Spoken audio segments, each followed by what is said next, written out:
Hayatınızdaki en büyük yaraları başkalarının açmadığını, kendi ağzınızdan çıkan kelimelerin buna sebep olduğunu biliyor musunuz? Bir anlık öfke dostlukları yıktı. Bir anlık sır paylaşımı sizi savunmasız bıraktı. Bir anlık dikkatsizlikle fırsatlar elinizden kayıp gitti. Derler ki, söz ağızdan çıkana kadar sizin esirinizdir. Çıktıktan sonra siz onun esiri olursunuz. Hayatınız boyunca geri almak istediğiniz bir sözünüz oldu mu? Ya da sustuğunuz için kazandığınız bir güven veya hangi cümleniz hayatınızı tamamen değiştirdi?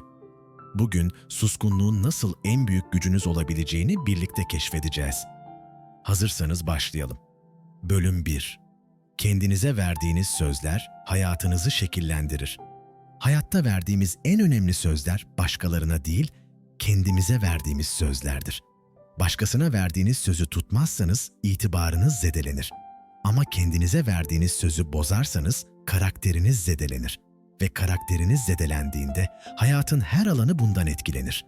Küçük de olsa bir sözü tutmak içinizde ben kendime güvenebilirim duygusu oluşturur. Ama verdiğiniz sözü bozduğunuzda içinizde görünmez bir çatlak açılır. Bu yüzden küçük sözlerden başlayın. Çünkü küçük sözlere sadık kalamayan biri büyük hedeflere asla ulaşamaz. Mesela Kastamonu'da küçük bir manav işleten Halil Bey her sabah kendine şunu söylerdi. Bugün karşıma gelen herkese sabırla davranacağım. Bu basit söz yıllar içinde onun karakterini belirledi. Mahallede herkes Halil Bey'i güvenilir bir insan olarak tanıdı.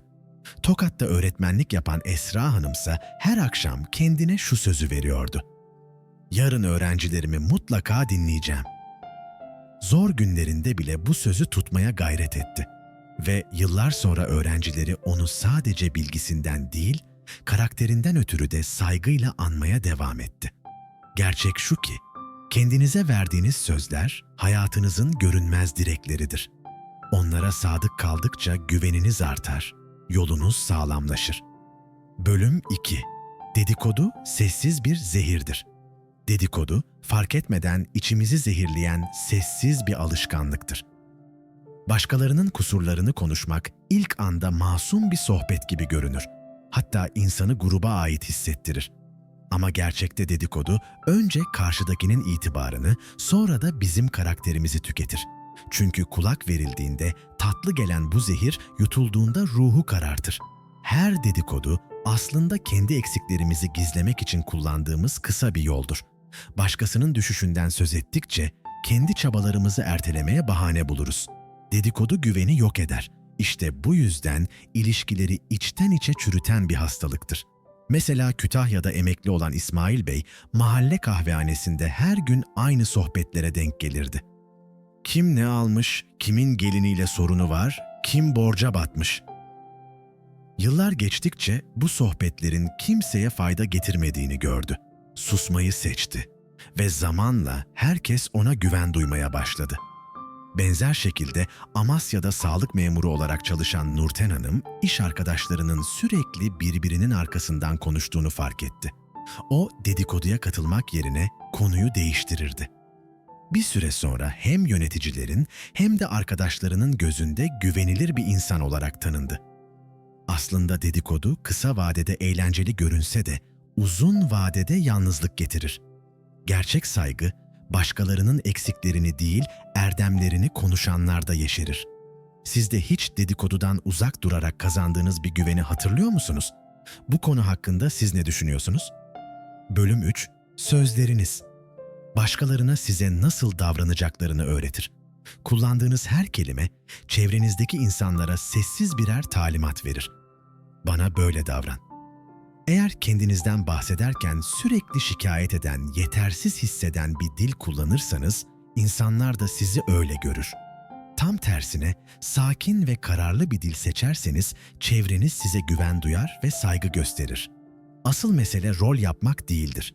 Öfkeniz olduğunda bile sesinizi kontrol edebilmek, kararlılıkla konuşabilmek demektir. Çünkü kendine hakim olabilen biri, karşısındakine de güven verir. Mesela Balıkesir'de muhasebeci olan Sevim Hanım, iş yerinde en stresli anlarda bile sesini yükseltmez, kararlı ve sakin konuşurdu. Çalışma arkadaşları onu bir güven unsuru olarak görürdü. Öte yandan Samsun'da esnaflık yapan Fikret Bey, müşteriyle tartışırken öfkesine kapılıp bağırırdı. Bir süre sonra insanlar onu saygı duyulacak biri değil, öfkesinden korkulacak biri olarak görmeye başladı. Bu fark yalnızca seçtiği kelimelerden doğuyordu. Önemli olan nokta şu ki, kendinize değer verirseniz insanlar da size değer verir. Kullandığınız dil hayatınızın senaryosunu belirler. Bölüm 4. Hayatınızda neler olup bittiğini anlatmayı bırakın.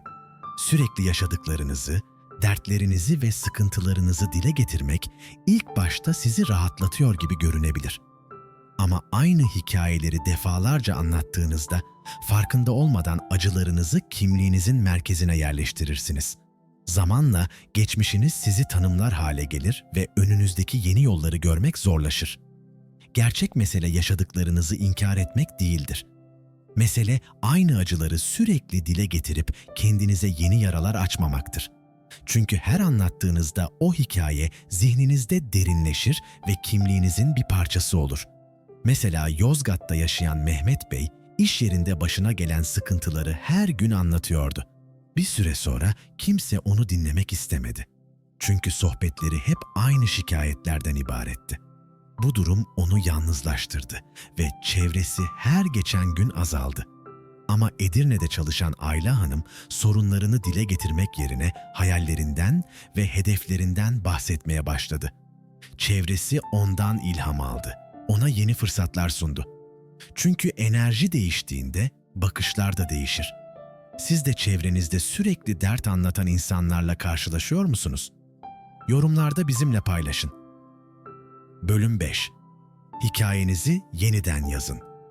Kullandığınız her kelime sadece bugünü anlatmaz. Aynı zamanda geleceğinizi de inşa eder. Ben hep şanssızım. Ben zaten yapamam gibi cümleler zihninize emir gibi kazınır ve zamanla sizi sınırlar. Oysa dilinizi değiştirdiğinizde bakış açınız da değişir ve hayatınız yeni bir yön kazanır. Geçmişte yaşadığınız acılar, başarısızlıklar elbette gerçektir ama onlar sizin kimliğiniz değildir. Onlar sadece yolculuğunuzun bir parçasıdır. Gerçek kimliğinizi belirleyen şey, bugün kendinize ne söylediğinizdir. Mesela Giresun'da emekli öğretmen Ayten Hanım yıllarca "ben şanssız bir kadınım" diyerek yaşadı. Ama bir gün cümlesini değiştirdi. Zorlukları fırsata çevirmeyi öğreniyorum. Bu küçük değişiklik hayatına bambaşka bir bakış açısı kazandırdı. Benzer şekilde Kırşehir'de genç girişimci Mustafa Bey işleri kötü gittiğinde kendini başarısız bir iş adamı olarak tanımlıyordu. Oysa bir danışmanı ona şöyle dedi: "Sen başarısız değilsin, sadece denemeye devam eden birisin." Bu söz onun yeniden denemesini sağladı ve sonunda başarılı oldu. Zihninize ektiğiniz her cümle bir tohumdur. Eksikliklerinizi değil, potansiyelinizi suladığınızda hayatınız değişir. Bölüm 6. Konuşma disiplini. İçsel disiplinin yansımasıdır. Ağzınızdan çıkan her kelime sadece başkalarına değil, aslında içinizdeki dünyaya da ayna tutar. İçinde kaos olan birinin sözleri dağınık, kırıcı ve kontrolsüz olur. Ama içini düzenleyen birinin kelimeleri de ölçülü, sakin ve güven verici olur. Gerçek cesaret, her hissettiğinizi anında söylemek değildir. Dürüstlükle düşüncesizlik arasında ince bir çizgi vardır. Dürüstlük, gerçeği doğru zamanda, doğru şekilde ifade etmektir. Düşüncesizlik ise anlık öfkeyi ve kargaşayı dışarıya boşaltmaktır. Mesela Manisa'da otobüs şoförlüğü yapan İbrahim Bey, yolcular en gergin anlarda bile ona bağırdığında sesini yükseltmez, kararlılıkla konuşurdu. Bu sakin duruş herkese güven verirdi. Öte yandan Mardin'de market işleten Zeynep Hanım, küçük bir yanlışta hemen öfkelenir, sert çıkışlar yapardı.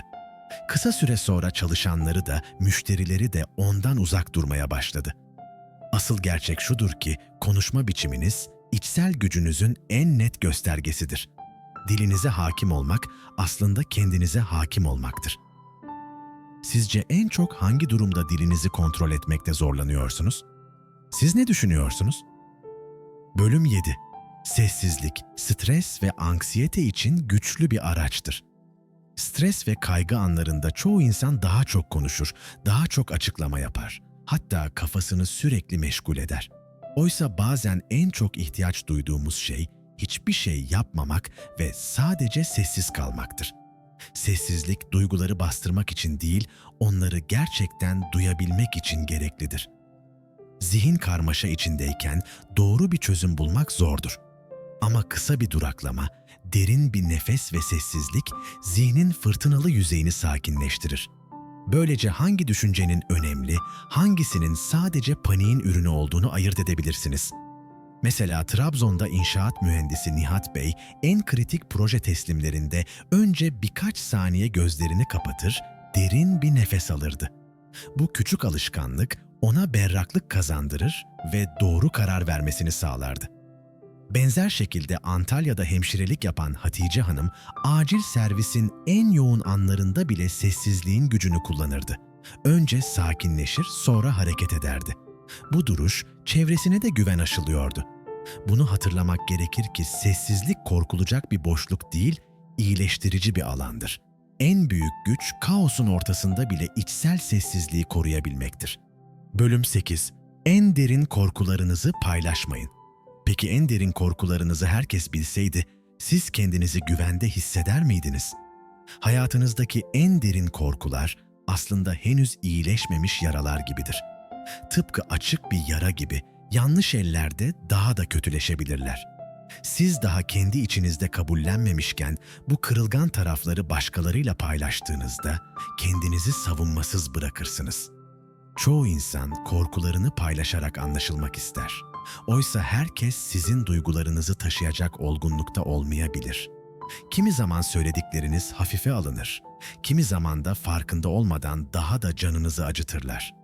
Mesela Rize'de çay üretiminde çalışan Hamdi Bey, gençliğinde yaşadığı büyük bir kazayı sürekli anlatıyordu. Ama fark etti ki bu hikayeler onu güçlendirmek yerine tekrar tekrar o anlara dönmesine sebep oluyordu ve hep zayıf hissettiriyordu.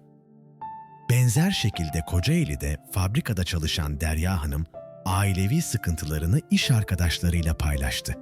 Fakat anlattıkları kısa sürede dedikoduya dönüştü ve iş ortamında huzuru bozuldu. En derin korkularınızı önce kendi sessizliğinizde iyileştirin. İçinizde onardığınız yaralar dış dünyanın etkilerine karşı daha dayanıklı olur. Siz hiç paylaştığınız bir korkunuz yüzünden pişman oldunuz mu? Yorumlarda anlatın. Belki başkasına ders olur. Bölüm 9.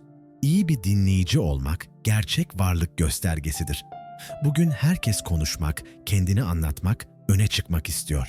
Oysa gerçek güç her yerde konuşmakta değil, gerektiğinde susup bütün varlığınızla dinleyebilmekte gizlidir. Dinlemek yalnızca bir sosyal beceri değil, aynı zamanda saygının, bilincin ve gerçek bir varlığın göstergesidir. Çoğu insan dinliyormuş gibi yapar. Gerçekte ise sadece sıranın kendisine gelmesini bekler. Ama iyi bir dinleyici olduğunuzda karşınızdaki kişi gerçekten değerli hisseder. Çünkü yalnızca sözlerini değil, duygularını da duyarsınız. Mesela Çanakkale'de emekli polis Orhan Bey, evine gelen misafirleri hiç bölmeden dinlerdi. Onun bu sakin varlığı insanları rahatlatırdı. Misafirler Orhan Bey'le konuşmak içimi açıyor derdi. Eskişehir'de yaşayan Sevim Hanım komşularıyla sohbet ederken çoğu zaman tavsiye vermek yerine sadece dinlerdi. İnsanlar onun yanında rahatlar, sırlarını güvenle açardı. Çünkü bazen susmak en büyük teselliydi. İşte burada önemli olan nokta. İyi bir dinleyici olmak karşınızdakine sen önemlisin demektir. İnsanlar çoğu zaman söylediklerinizi değil, onları ne kadar içtenlikle dinlediğinizi hatırlar. Bölüm 10. Düşünmeden konuşmak pişmanlık getirir. Hepimiz bir gün ağzımızdan çıkan bir sözü daha söylemeden geri almak istemişizdir. Ama kelimeler bir kez çıktığında artık geri dönüşü yoktur. Karşımızdakinin zihnine yerleşir, kalpte iz bırakır, bazen de yıllarca sürecek kırgınlıklara yol açar. Öfke anında sarf edilen sözler çoğu zaman gerçek düşünceleri değil, anlık duygusal fırtınaları yansıtır. Ama o birkaç saniyelik kontrolsüzlük ilişkilerin temelini sarsabilir. Gerçek güç ilk dürtüyü takip etmekte değil, o dürtüyü gözlemleyip doğru zamanda doğru kelimeyi seçebilmekte yatar. Mesela Adana'da avukatlık yapan Caner Bey, bir dava sırasında öfkeyle söylediği cümleler yüzünden müvekkilini zor durumda bırakmıştı. Yıllar sonra bile o anı unutamadı. Buna karşılık Muğla'da restoran işleten Aysu Hanım, en yoğun ve gergin anlarda bile müşterilere sert çıkış yapmadı. Önce nefes aldı, sonra konuştu. Bu alışkanlık hem işini korudu, hem de çevresinden saygı gördü. Bunu hatırlamak gerekir ki, söyleyeceğiniz şey doğru olabilir ama yıkıcıysa bilgelik değildir. Bazen en güçlü söz hiç söylenmeyendir. Siz de hayatınızda keşke söylemeseydim dediğiniz bir söz hatırlıyor musunuz? Görüşlerinizi okumak isteriz. Bölüm 11. Hayatınızı iyileştirdiğiniz süreci anlatmayın. Bir değişim yoluna girdiğinizde içten içe onu herkese anlatmak istersiniz. Çünkü paylaşmak sanki başarı hissi uyandırır.